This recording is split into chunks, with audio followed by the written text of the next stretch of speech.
Par où je commence? Stratégie de com? Business plan? Formuler mon offre? Je suis perdue. Faire le budget? C'est quoi ma valeur ajoutée? C'est quoi la prochaine étape? Galérer avec mon syndrome de l'imposteur? Si tu te sens seul, perdu et que tu as du mal à avancer sur ton entreprise, je te propose de travailler pas à pas avec des exercices simples et faciles à mettre en œuvre. Un pas vers mon rêve, le podcast qui partage des outils pour avancer pas à pas dans l'entrepreneuriat. Je suis Mathilde Chevalier, j'accompagne les entrepreneurs à développer leur activité. J'anime des sessions individuelles sur mesure et des ateliers collectifs. Je travaille à la fois sur l'état d'esprit de l'entrepreneur et le concret des étapes de projet. Pour en savoir plus, rendez-vous sur Les Vedettes en scène. Un pas vers mon rêve, agir chaque fois un peu plus dans un projet qui fait sens.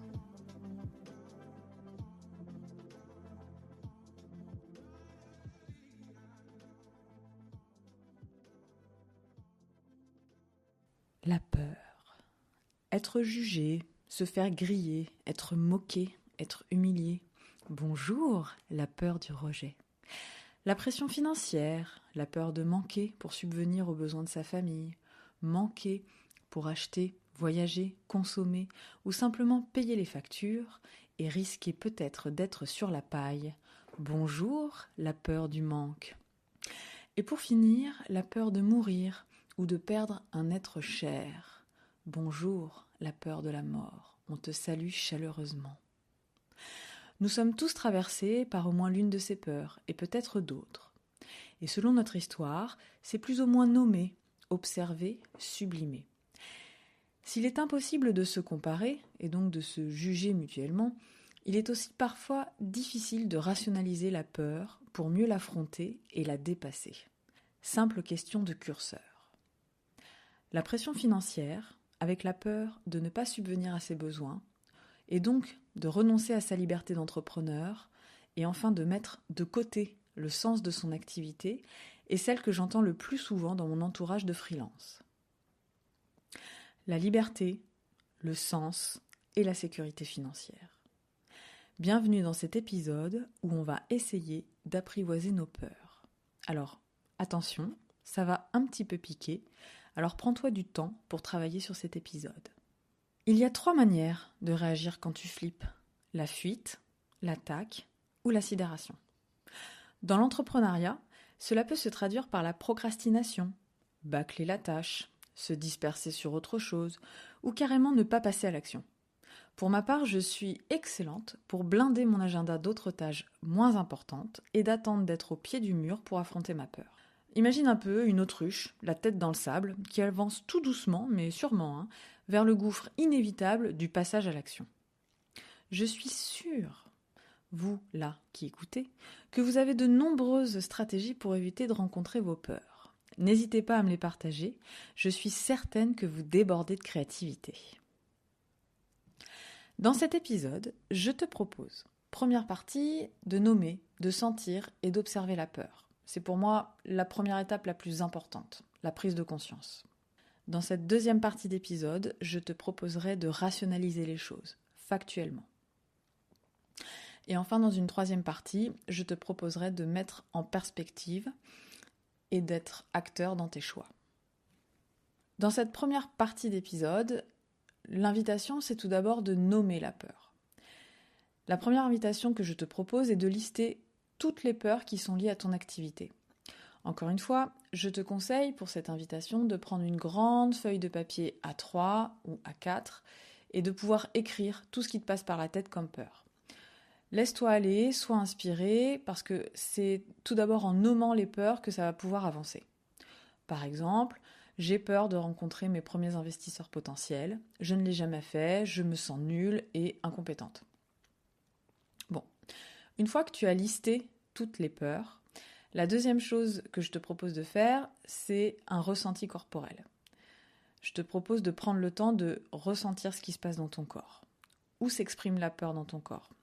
Moi, souvent, c'est une espèce de décharge dans le ventre. Ça, c'est la peur brute. Et l'angoisse, c'est quelque chose qui va être plus enveloppant, plus diffus dans le corps. Je t'invite à prendre le temps de ressentir toutes ces sensations qui sont singulières pour chacun d'entre nous. C'est loin d'être confortable et c'est justement pour ça que ça vaut le coup de prendre le temps de sentir tout ça. Il faut que ça s'exprime. Enfin, troisième invitation de cette première partie, je te propose d'essayer de rédiger la peur en besoin, en tout cas de trouver le besoin qui s'exprime derrière la peur. Par exemple, j'ai peur de présenter mon projet pour une levée de fonds. La sensation corporelle, ça peut être une décharge dans le ventre et le besoin, ce serait peut-être d'être compris dans son projet, d'être entendu et d'être accepté dans sa singularité. C'est important de lister et de prendre le temps pour chacune de tes peurs et de voir le besoin qui est caché derrière. On sous-estime souvent toutes ces petites peurs qui murmurent dans nos têtes, mais je pense que ça prend une grosse part de la charge mentale. Donc c'est bien de prendre le temps de faire cette première partie d'épisode. Deuxième partie du podcast, je te propose de rationaliser les peurs. Premier exercice de cette deuxième partie, c'est de formuler le scénario catastrophe. Le pire du pire du pire des scénarios que tu pourrais vivre, de le nommer et de le rédiger dans tous les détails, dans tous les moindres détails. C'est important de le visualiser et de le rédiger vraiment très précisément. Par exemple, j'ai peur que les investisseurs ne comprennent pas le projet, que je passe à côté de la levée de fonds et donc que je dois arrêter le projet et rechercher un job salarial. Il s'agit de lister tout ce qui pourrait arriver de pire dans la situation. Ça peut être du début de l'entretien jusqu'à les répercussions à court et moyen terme. Tu peux commencer tes phrases par « Au pire, il m'arrive ça. Je risque de vivre ça. Si jamais le scénario catastrophe se passe comme prévu, je vais vivre ça. » Voilà, vraiment de rédiger dans le détail le Apocalypse Now. Deuxième invitation pour rationaliser les peurs, c'est une fois que tu as nommé le scénario catastrophe, tu vas tâcher de lister ce que tu pourrais faire pour prévenir les risques que ça arrive. Et donc, tu peux commencer tes phrases d'amorce par « Pour éviter cela, je vais anticiper en préparant mon argumentaire, en préparant mon entretien, en regardant qui vont être les membres du jury, etc., etc., etc. » Là, finalement, dans cette partie où tu préviens les risques, tu es acteur. Tu peux avoir une certaine forme de maîtrise dans ton champ d'action pour essayer d'éviter le scénario catastrophe. C'est l'une des clés pour pouvoir identifier ce que tu maîtrises et ce sur quoi, finalement, tu n'as pas de champ d'action. Par exemple, j'ai peur de mon entretien devant les investisseurs et donc les pistes, c'est je prépare mon argumentaire, je répète devant un regard extérieur, je me renseigne sur les différents interlocuteurs, je devance les questions, je devance les critiques, etc., etc., etc. Troisième invitation pour rationaliser les peurs, c'est de réparer le dommage.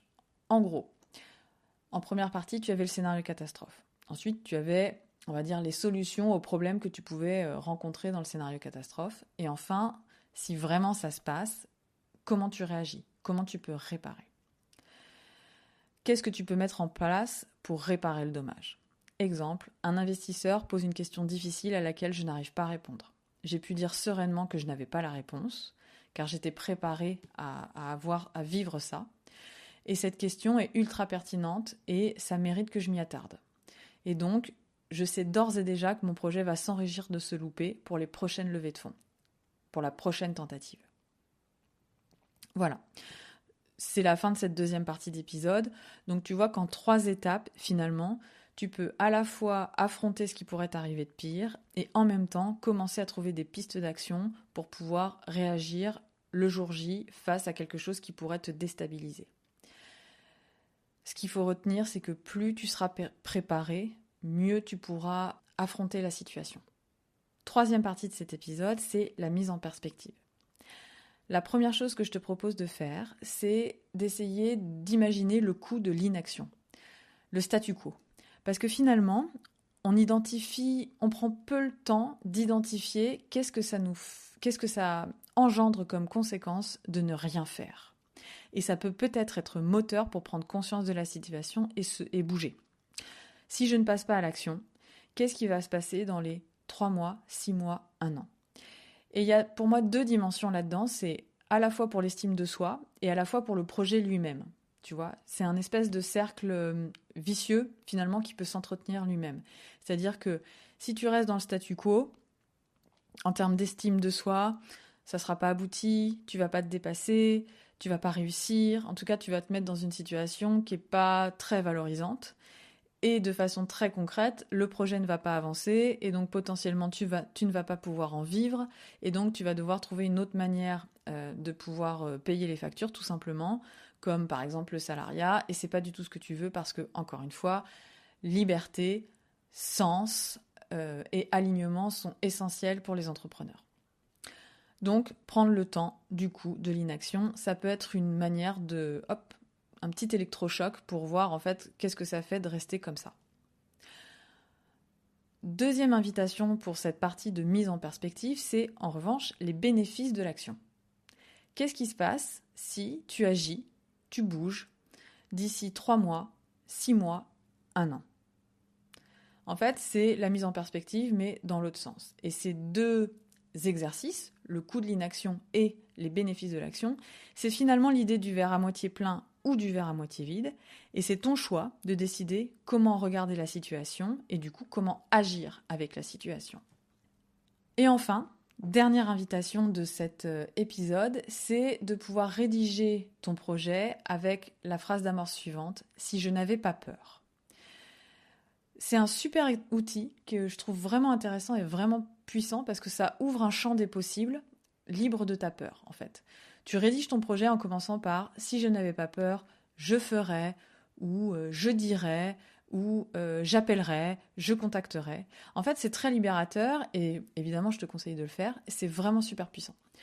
Par exemple, si je n'avais pas peur de parler en public devant les investisseurs, je multiplierais ce genre de rencontres pour me donner encore plus de moyens d'apprendre, d'obtenir une levée de fonds pour mon projet qui est carrément canon. Et donc, après avoir listé, tu peux te décider de te mettre en action petit pas après petit pas, parce que c'est une mise en perspective libre de tes peurs qui permet vraiment d'ouvrir le champ des possibles. Je te conseille vraiment de le faire et de tester parce que c'est vraiment puissant comme exercice. Et enfin, une fois que tu as listé, libre de tes peurs, comment tu pourrais agir, il y a quelque chose d'intéressant aussi à faire, c'est de visualiser la situation idéale que tu pourrais vivre. La visualiser, ce serait finalement t'imprégner des sensations, des émotions que tu pourrais vivre si ça se passait exactement comme tu le souhaitais. Comme si finalement tu pouvais imaginer le miracle que tu allais vivre. C'est vraiment très puissant et je t'invite à le tester aussi. Pas de me croire, mais de le tester. Conclusion. Dans cet épisode, dans une première partie, on a formulé nos peurs et on a essayé de les ressentir. C'est pas toujours facile et confortable, mais c'est un premier pas. En deuxième partie, on a imaginé le scénario du pire, on a anticipé des solutions et on a imaginé des moyens de réparer si ça virait à la catastrophe. Et enfin, dans une troisième partie, on a mis en perspective, selon ta décision, d'agir ou de rester dans le statu quo. En nommant, en anticipant et en te préparant, tu peux avoir conscience de ce que tu maîtrises et où tu as un pouvoir d'action. Et ça, c'est super important. Et donc, évidemment, je ne te promets pas que ça sera confortable, ni de me croire sur parole. Je t'invite à tester par toi-même. À toi de jouer.